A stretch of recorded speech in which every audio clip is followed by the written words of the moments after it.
So it is actually dangerous to be producing too much acid. Yes, acid reflux is caused by excessive amount of acid in the stomach, which is caused by bad food combining. So if you eat a starch with a protein and you're prone to get acid reflux, you're going to get that because the protein soothes the starch in the stomach and the starch ferments. And then acid starts forming. So that's the main cause of acid reflux, how you combine the foods, right? And if you combine the food the wrong way, then you get what we call hyperchlorhydria. Yeah? And that's acid reflux. That's what causes acid reflux. Bad food combining. So if you're eating a protein with a vegetable, the vegetables have water and the alkaline. So then they buffer the pH in the lower stomach and the upper stomach. Lower is 3.6, upper 4.6, acidic. Yeah? So we don't want the stomach pH to drop under 2. Because once it drops under 2, too much acid is going to start to form. See what I'm saying?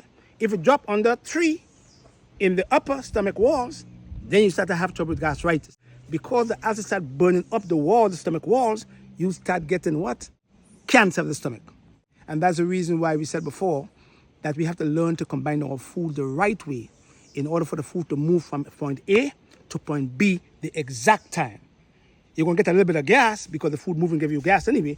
But if the food is being stagnated to moving slow, you're going to have excessive amount of gas. You are creating what we call slow transit time. Although the mucus from the stomach is protecting the lining of the stomach walls from the acid, because as I said before, if you use the food the wrong way, the starch food is going to ferment in the stomach and cause lots of acid.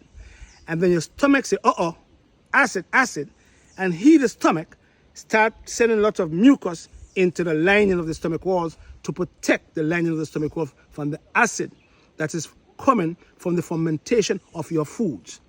That's good, but if there is excessive amount of acid from the foods now, then the acid will penetrate the mucus and start burning up the stomach walls. And that's where you're getting gastritis from.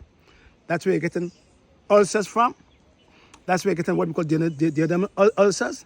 That's where you're getting all these H. pylori bacteria.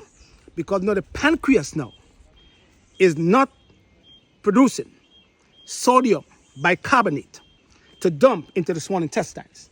So then the small intestine pH stays at 6.5, and because acid is being formed there, then you start getting SIBO. And that's the reason why we have to teach the people how to combine the foods together so that we don't get all these trouble.